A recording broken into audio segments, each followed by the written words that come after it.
Hey guys, welcome to the first cryptid episode of Cryptids and Cases.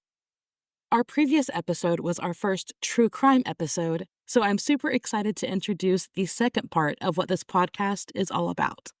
I'm actually really pumped to do a cryptid centered episode because I feel like overall I can be a lot more relaxed with you guys and be a little bit more me. You know, the true crime episodes, they require just a different kind of vibe. They need to be centered on the victim, not me, and it really needs to be delivered with sort of a factual reverence. I feel like with the cryptid cases, we can actually get really excited and have fun reactions and whatnot and kind of freak out about the unexpected together. So, without further ado, let's dive in. Now, I was nervous to discuss the topic of this episode for a few different reasons. First, this is going to be probably one of the only cryptid episodes that I have my own story about. I've got a really long personal experience with it that I've only told a select few because I've always been scared that people will think I'm crazy or some sort of liar. I've recently come to the conclusion that I don't really care about that as much as I used to. What happened, happened. I've experienced it, and I can't control whether someone thinks I'm crazy or not, and if someone thinks I'm lying or embellishing. It just doesn't change the fact that these stories are ones that I have lived. The second reason I was nervous about discussing this topic is because I've made a pretty good rule of not giving this topic any attention. I feel like when I do discuss it or dwell on it, it just feeds into it a little bit.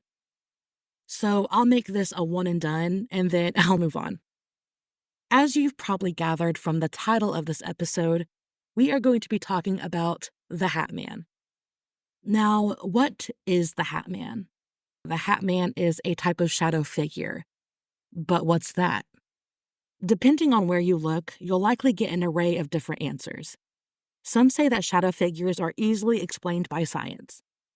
They mention that shadow figures are just our brain's way of filling in blank spaces and creating something that's familiar and human out of what we can see. Others, on that note, claim sightings of shadow figures to be an instance of pareidolia, which, in short, is when the brain manifests familiar images to make sense of the world around you. It's why sometimes you might see a picture of, say, a building and see a face in one of the windows. It's likely that it's just various shadows, spots on the window, streaks, and other things like that. But your brain instead sees a face because that makes sense and that's familiar. I'm sure any sort of scientist could probably explain that concept better, but hopefully you get what I'm talking about.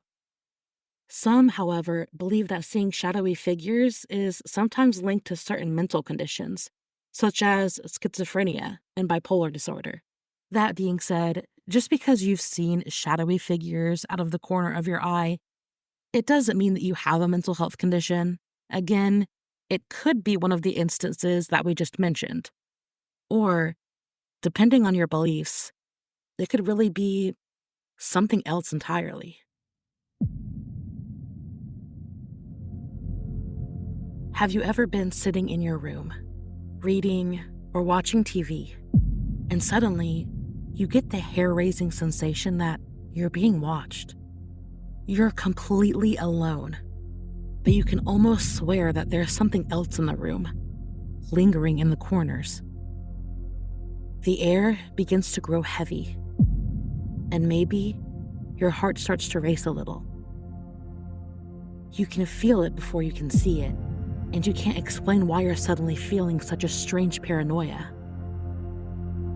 A few moments later, out of the corner of your eye, you see a dark mass, something in stark contrast to your surroundings. By the time you turn your head or flick your gaze to look at it ducks out of sight into a wall or a door or nothingness. With it, the heavy feeling lingers for only a moment longer before you begin to quickly attempt to distract yourself from the unknown. Shadow figures are described to be dark, humanoid figures that linger just out of sight. They aren't some stereotypical ghosts. Ghosts typically are understood to be human beings that once lived before us.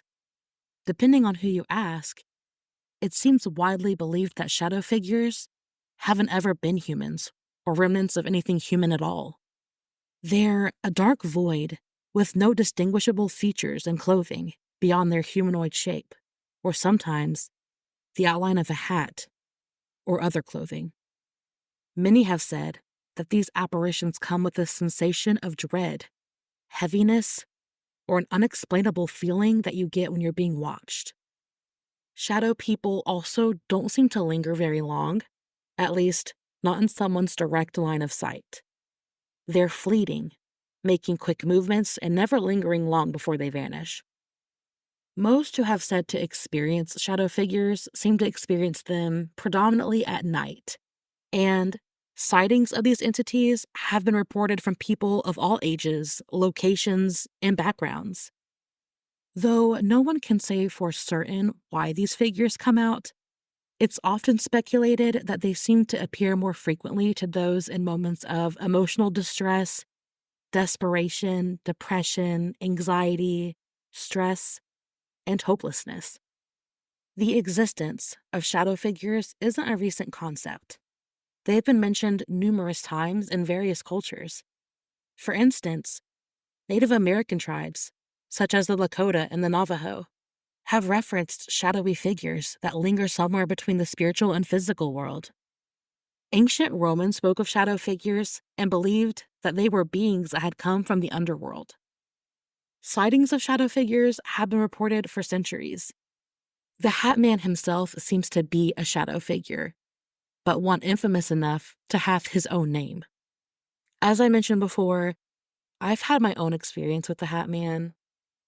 What I'm about to say might make me sound crazy, and I might lose some of you guys, but bear with me. I haven't spoken about this a whole bunch, so I'll just go ahead and get it over with.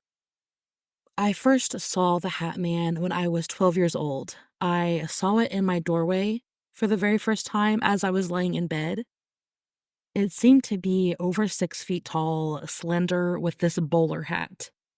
Every time I saw this figure, it was the exact same. It was this black human silhouette with the exact same hat. Every time that it appeared, it came with this really heavy, scary dread. It's really hard to describe the feeling, but that's about as good as I can. Just this really heavy, scary, impending doom that just filled the room. It felt like it was just bursting at the seams. And I always felt that before I even saw it. It eventually came to the point where I would start feeling that feeling and I would just look at my phone. It was just really unsettling, really genuinely terrifying. And I'm someone that's kind of hard to spook.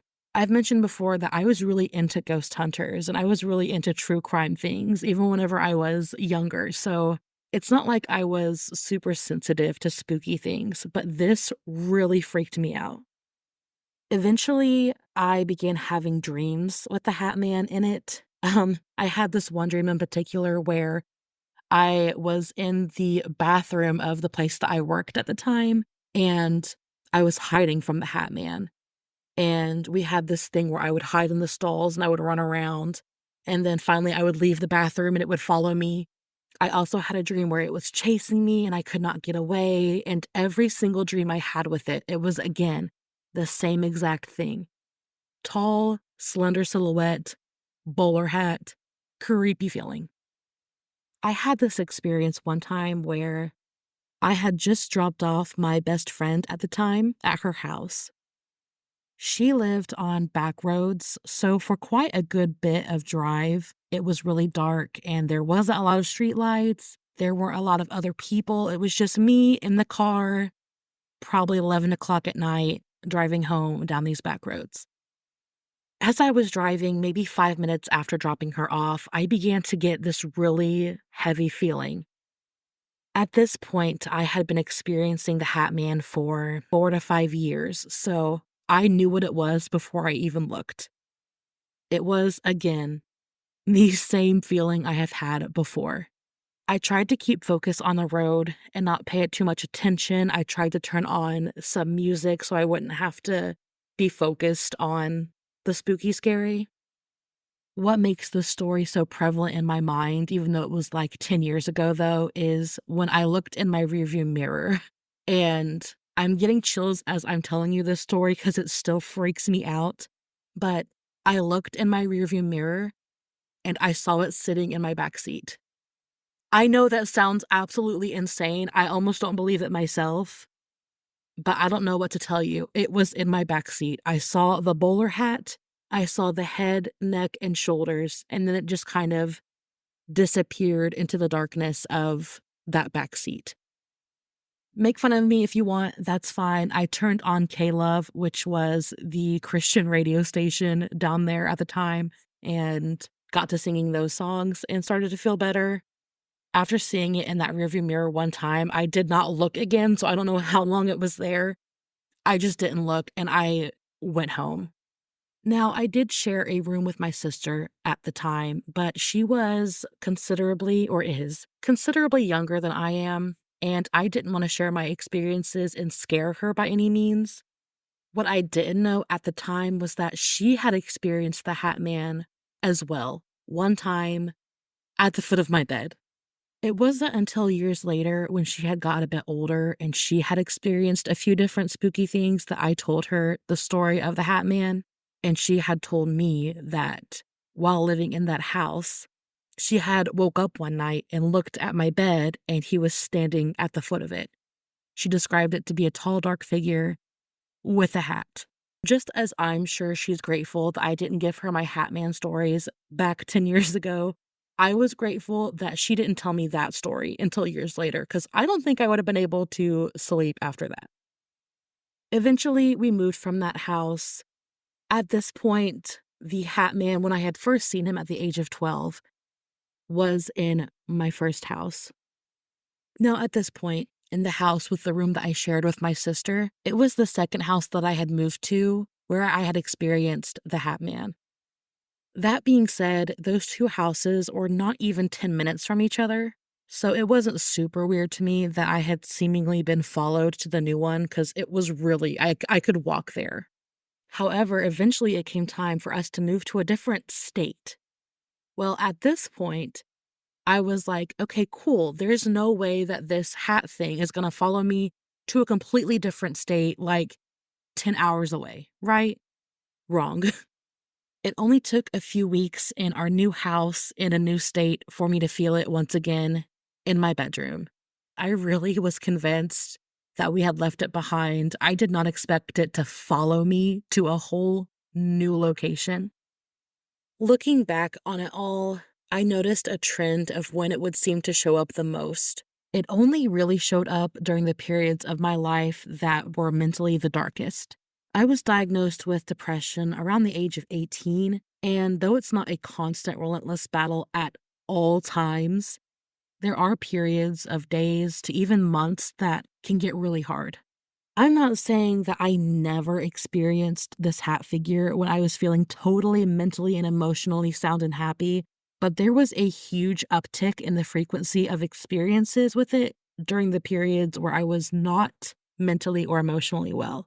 This correlation to it mostly showing up during bad and hard moments is what really led me to believe that this was a negative entity. It seemed to feed off of my turmoil and my struggling. I almost became scared to have any sort of mental decline because I could almost be sure that it would appear. After experiencing the Hat Man for about 9 years, I finally decided to Google it. Yes, it took me 9 years to look up the figure that had been more or less plaguing me for so long. But I think it was because it just didn't dawn on me to research into it.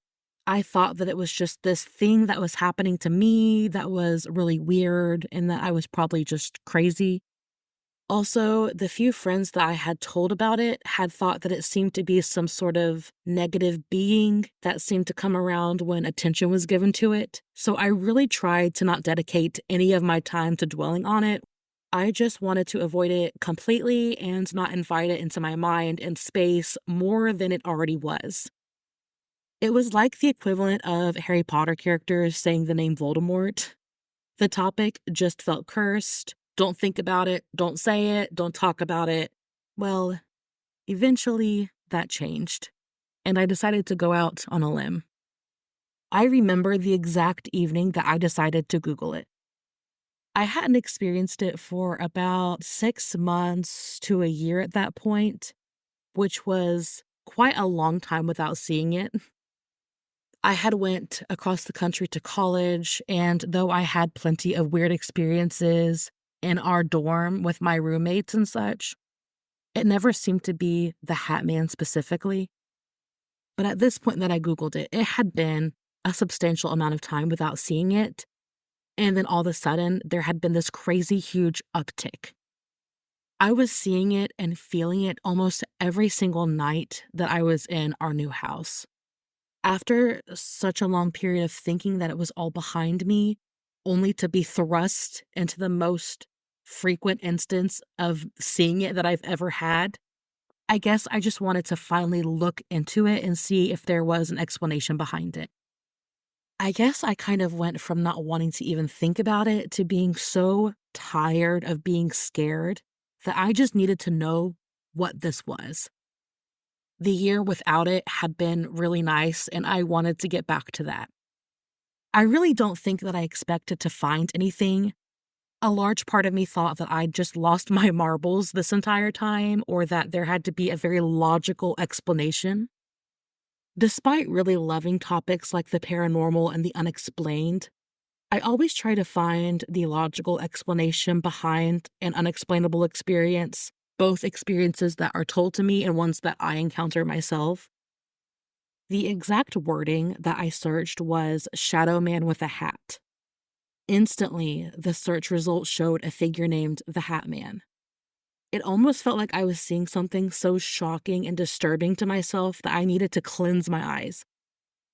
I know that sounds dramatic, but it's like, do you ever see something that freaks you out so much that you quite literally can't even bring yourself to look at it? And seeing it is like a punch to the face. I was seeing a clear 4K high def image of the thing that had been scaring me for almost a decade at that point. Not to sound silly, but it was almost panic attack inducing. I quickly backed out of the search and I didn't look further into it that day. I was just flabbergasted that my search had not only led me to something that was named, but the exact precise thing that I had seen. It was like what I imagine it would feel if you've created some sort of imaginary friend that only you can see. But then you Google imaginary friend and see the exact image of the creation that you've interacted with as a kid and that you thought was entirely made up and original by you. That would be jarring, right?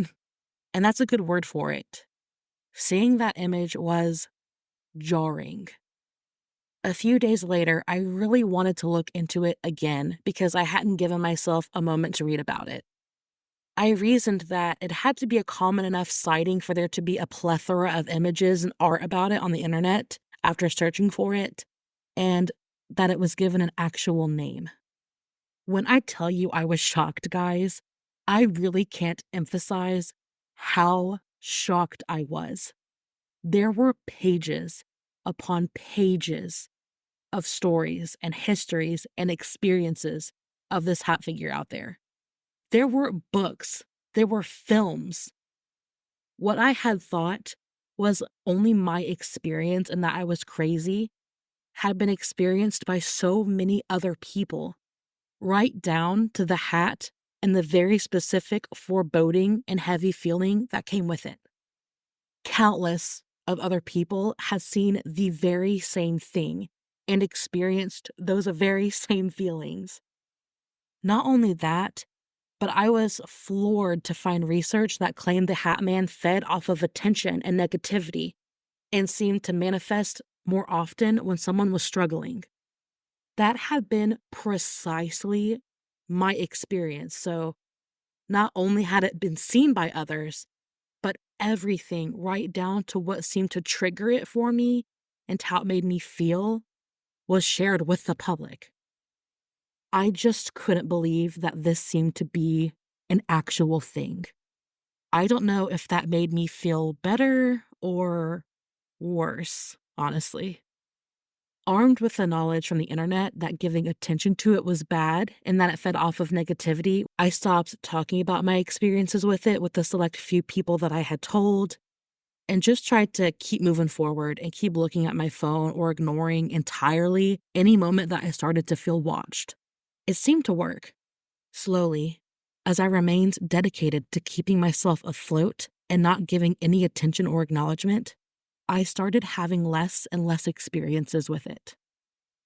But Jada, didn't you say that giving it attention makes it worse? Now you're making a whole podcast episode about it. Correct. I have also told myself this, to be honest. I'm not sure if it's because I haven't experienced it in a few years and now I'm comfy, confident, and cocky, but I don't feel too super worried about it. I've come to terms with it and it just doesn't scare me like it used to whenever I was younger. I feel like after working to avoid sightings of it and not give it the power over me to make me live in fear and plague me like it had, I'm just equipped to combat it better. It seems, at least in my experience, that something like the Hat Man only has the power over you that you've given to it. It doesn't scare me anymore because I've just, I guess, kind of conditioned myself and decided that it's not scary. Still, that being said, I told myself it would be this one episode and then I would move on and leave it in the dust.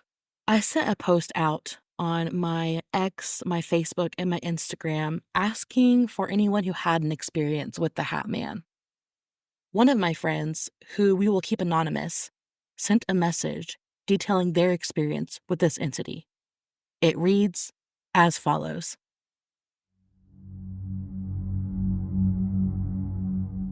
Quote, I haven't seen him in years, but it started when I was younger.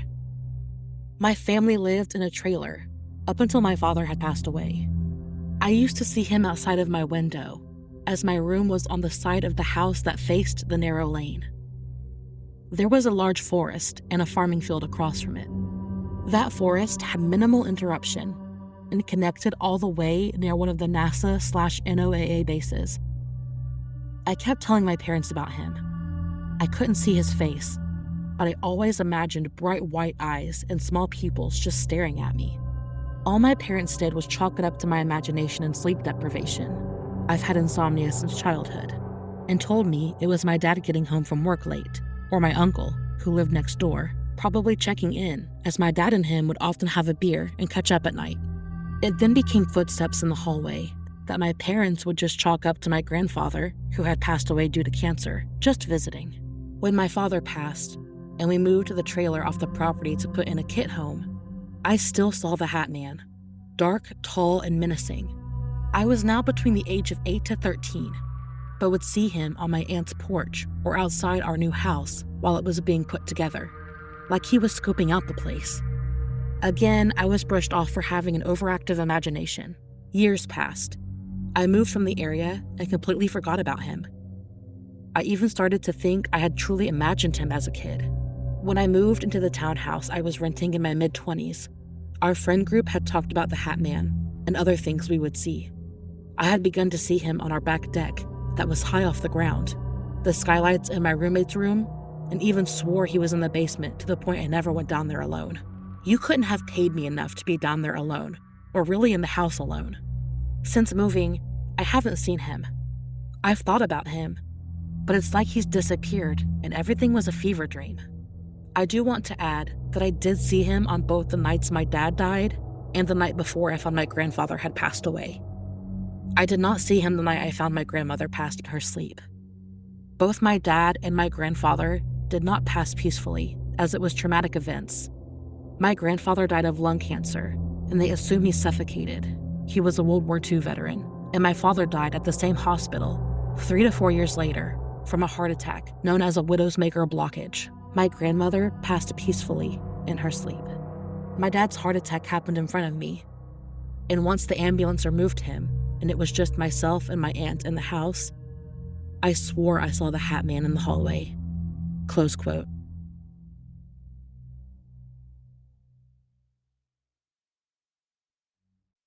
I was really thankful to hear this friend's experience of the Hat Man.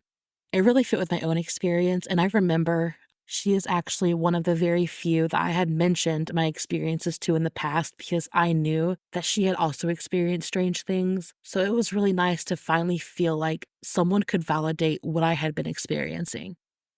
I also thought that it was really interesting but chilling that the Hat Man appeared around the traumatic deaths of her father and her grandfather, but not around the peaceful death of her grandmother. It just really seemed to fit the whole thing of the Hat Man feeding off of depression and misery. I can safely say that I am very thankful that this friend is kind of in the same boat as me now, where it kind of feels like a fever dream. Neither one of us have experienced him in a while, and that's just really refreshing. I can also confirm without revealing this person's identity that I have visited them in the past, and that house they mentioned seeing him in their 20s, I was there before, and I can confirm there were some really spooky, heavy feelings every now and then in that house. Another friend reached out to me and had a reaction similar to the one that I had when I first Googled this entity. She actually had no idea that the Hat Man was an actual thing that other people experienced. I'll keep her anonymous as well, but essentially, she mentioned that they have one that has always lived in their house. She stated that everyone in her family has seen it except for one of her children. She mentioned that her other child had seen him multiple times that day that she had reached out to message me. That personally blew my mind because, again, it is so validating to see that someone else I know has experience with this thing. She went on to say, quote, "After I saw your post, I did some reading. It was weird that I kept seeing them talk about sleep paralysis, because I actually have sleep paralysis due to narcolepsy. I've never seen him during that, though. He only appears to us in one room, and he isn't menacing. I could only find stuff online about pretty bad juju." She continued by saying, quote, "I totally get the 'I'm being watched' feeling, but we aren't fearful of him. I think if I were home alone, it may be completely different. Our family is so big that no one is ever home by themselves, though." Close quote. Now, the Hat Man is associated at times with sleep paralysis. I'll get more into that later. But I thought it was especially interesting that she and her family didn't seem to have any bad feelings associated with that entity. It differed from my experience that came with a lot of doom and fear, and it was actually nice to hear someone having a totally different experience.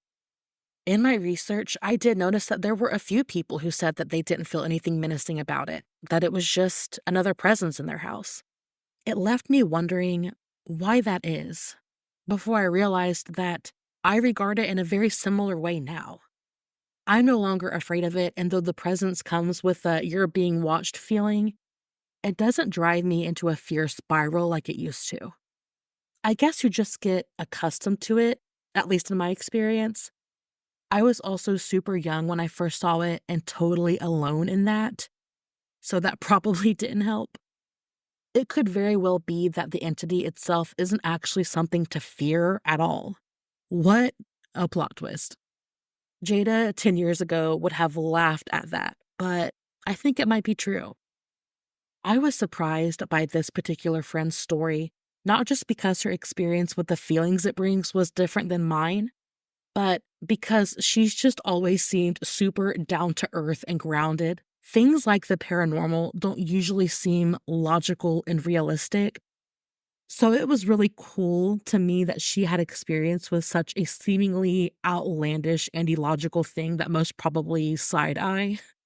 I really appreciate both of you coming forward and taking the time to type up your experiences.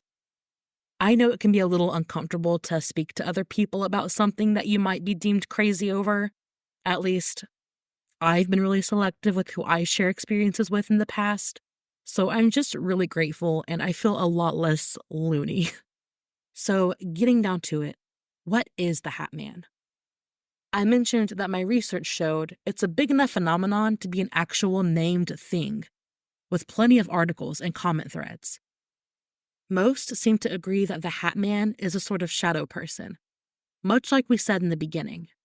The earliest that I could find actual published and written articles about the Hat Man in particular was in 2008, when the WordPress blog, The Hat Man Project, was created.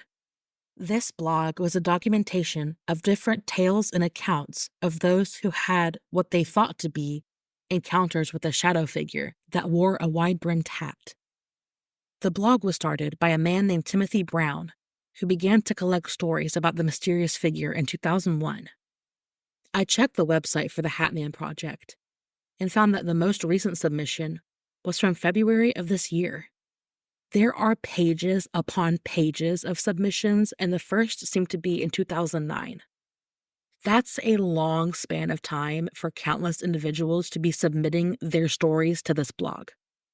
I highly encourage you to give the website a view if you're interested.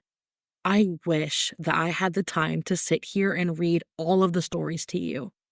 I just kept scrolling and scrolling and scrolling through all the submissions, and it was just, again, mind-blowing to see experience after experience pop up onto the screen. Though I don't have time to read you guys all the stories on the Hat Man Project, I went to the top of the page and saw a tab called My Story. I clicked that tab, and it was a recount of Timothy Brown, the founder of the Hat Man Project's experience with the Hat Man. I found it to be really interesting, so I went ahead and reached out to Timothy Brown and said, "Hey, I saw your Hat Man Project blog. I saw your story. I think it's really cool. Is it okay if I share it on my podcast?" And he graciously said that was totally fine and gave me permission to do so. So here's Timothy Brown's experience. Quote, "My experience with the Hat Man came in 1994. I was living with my grandmother and great-grandmother at the time at my home in Nashville, Tennessee. I had been staying up really late that night, and at about 2 a.m, I found myself lying in bed and nodding off as I was watching TV. The lights were all off, and the only light that was lighting my room was coming from the TV set in front of me. From where I was laying in my bed, looking down towards my feet, I had a clear view all the way into and through my great-grandmother's room, which was just parallel to mine, as there was no door between my room and hers. I could also see into the hallway, just on the far side of her room. Just inside the hallway was the doorway, going into my grandmother's room. As I was lying there with the covers pulled up to my face, nodding off, my eyes would open and fall, over and over again. And then, at some point, something I heard on TV made a noise and caused me to wake up and open my eyes a little wider. Only this time, I saw something out of the corner of my eye. I had always had a fear about intruders and what I would do if someone ever broke into our home. For a brief moment, I thought that the movement I was seeing might be my grandmother getting up to go to the bathroom. But as I moved my eyes more into focus, looking down through my great-grandmother's room into the hallway, I very quickly realized that it wasn't my grandmother. What I saw gripped me immediately with fear and dread. I saw a tall, human-like figure, and the figure looked like that of a man. The man had no distinguishable features whatsoever. I could see no eyes, no nose or mouth, only blackness. He looked like a shadow, only darker, much darker. He had a very wide-brimmed hat and a long trench coat that flowed as he moved. I started to tremble. At that moment, I came to the conviction that there was indeed an intruder in my house. As I watched him move, in the back of my mind, I began to play out scenarios as to what he and I were going to do. Was I going to yell? Was I going to get up and run after him and try to fight him? I kept looking into the hallway. He stood there at the threshold between my great-grandmother's room and my grandmother's room. He leaned his head and body into my great-grandmother's room and looked in, turning his head toward her, and then toward me. I had my eyes closed as much as I could so I could still see him, and yet still look like I was sleeping. He stood there for what seemed like an eternity, just staring. He then moved very slowly, and without sound, back into the hallway, just out of view. As I kept watching, I then saw this blacker than black figure move toward my grandmother's room. Just like before, he leaned his body and head in her doorway, looking at her, again not making a sound. He then leaned back and moved out of view into the hallway. At this point, I didn't know what else to do. I was convinced that we had some kind of burglar in the house, so I summoned as much courage as I could, jumped out of bed yelling, and charged into the hallway, ready for a fight. I turned the hallway and he was gone. Obviously, my yelling and screaming startled and woke my grandmother and great-grandmother. I told them what had happened, and needless to say, we didn't go back to sleep for a long time. And when we did, we left the light on. After my experience that night and during the next day, I spent a lot of time talking with my family about what had happened. I was surprised to know that my experience of the man with the hat and the cape was not the only one that had happened in that house. As it turned out, both my grandmother and great-grandmother had seen the same thing. My grandmother relayed to me that a few nights prior, she had woken up in the middle of the night and too saw a dark figure walk past her doorway in the dim light of the hallway. Since it looked like it was wearing some kind of flowing robe, she thought it was her mother, my great-grandmother, getting up to go to the bathroom, wearing her evening robe. Then, too, my great-grandmother told me that she also, on a separate occasion, had seen the same dark, shadowy being lurking in the house at night. I honestly didn't know what to make of it all, and over the years as time passed, I had grown very antagonistic against the whole thing, brushing it off as mere happenstance, a figment of my imagination, or perhaps the result of my nodding off and being in that in-between place, being half awake and half asleep. I thought about it every now and then, but relegated it to the back of my mind, paying little attention to it. I would continue to feel this way about my experience until the year 2001. That's when everything changed.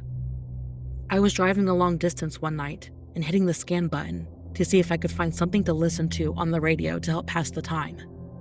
The station landed on 1510 WLAC on a show called Coast to Coast AM with George Norrie.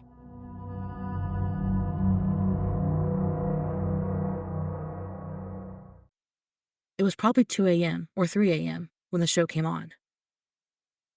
They were doing a show on what was called shadow beings. It was the first time that I had ever heard of something like that. As I listened to the show, nothing could prepare me for what I heard next. George Norrie and the guest went on to describe people's experiences with one particular shadow being, a dark, man-like figure in a large, wide-brimmed hat and cape. Immediately, I felt chills run down my spine. I knew at that moment that what had happened to me as a teenager was not a figment of my imagination and was definitely not the result of me nodding off. I had seen what these people were describing. Exactly. I began researching as much as I could at the local library and on the internet. There wasn't that much information on the internet about the Hat Man or shadow people in those days. And so I decided to build the first website dedicated to the research of shadow people, and in particular, that being that I had seen, known as the Hat Man. Since 2001, I have collected and read hundreds of stories from others who have had similar experiences, and have compared people's stories to try to make sense out of what has been happening. Even today, I receive at least 2 to 3 stories per week from people all over the world who are seeing this and other such beings. I now believe that I am at a place in life where I can draw some conclusions on who or what the Hat Man is and how he's connected to the wider experience of the shadow people. These encounters are on the rise, and I believe there's a reason, a very good reason. This website serves as a staging ground to continue my research and to offer my help to those who have experienced the same phenomenon. If you need an ear, I can help. If you want to be rid of this and other beings, I can help. Close quote. Unfortunately, he didn't really dive into the conclusions of what he thinks the Hat Man is or why sightings of him are on the rise. I think that's probably because he's working on a book titled The Hat Man, His Identity Reveals, and I'm sure that will be in the book, which I will most definitely be purchasing when it's released. I'm going to put a link to the Hat Man project in our show notes and on our social media to give you an easy access to check out more stories just like his. Thanks again to Timothy Brown for letting me share your story and for creating such a cool archive of so many different experiences. Again, I've said it 5 million times in this podcast, but it's just so reassuring to know that other people have experienced the same thing. After pondering over my story, hearing the stories from my friends, and reading Timothy Brown's encounter, I wanted to get some other takes on what this figure is and what his purpose might be. The general consensus seemed to be the same on many fronts involving the Hat Man. The masses seem to describe him in the same way: a tall silhouette of a man in a brimmed hat with no recognizable facial features, and a presence that brings a strong sense of fear, dread, and doom. Victims had reported feeling as if their chest had been pressed upon and their breath had been completely sucked from their body. Many seemed to encounter this entity during sleep paralysis. What is sleep paralysis, you ask? TheWeek.com describes it as, quote, a state in which the line between sleep and wakefulness is blurred, so a person starts to become aware of their surroundings, but is still in a state of temporary paralysis called muscle atonia, which the body goes into during rapid eye movement, or REM sleep, to protect us from acting out our dreams. Close quote. What causes sleep paralysis can be tricky. It's said to be just a temporary blunder in the sleep-wake brain system that failed to transition you completely from sleep to wakefulness. However, if you've experienced sleep paralysis more regularly, according to Dr. Sanju Sarangan, it could be a symptom of a health issue, such as lack of sleep, weird sleeping habits, bipolar disorder, ADHD, and etc. Those with narcolepsy and anxiety and other trauma-related disorders have also been known to be susceptible to sleep paralysis. About 1 in 5 people experience sleep paralysis, and hallucinations during it aren't uncommon. I'm sure that many of you have heard the term sleep paralysis demon, whether as a joke on TikTok or from a recounting of someone who actually suffered such an event. So, why do so many people see hallucinations during sleep paralysis? And why have there been so many reports seeing the Hat Man? According to TheWeek.com, quote, while the exact cause of hallucinations like the Hat Man are unknown, experts believe they occur when people experience the vivid dreams of REM sleep while they are awake. Some say the figure of the Hat Man may be subconscious reworkings of figures from popular culture, including popular horror films in recent times. Christopher French, a psychology professor at Goldsmiths University of London, said the first thing that came to mind when he thought about the Hat Man was Freddy Krueger from A Nightmare on Elm Street. He said, quote, this notion that you can be attacked when you're asleep, that's when you're vulnerable. And of course, Krueger wears a hat. Close quote.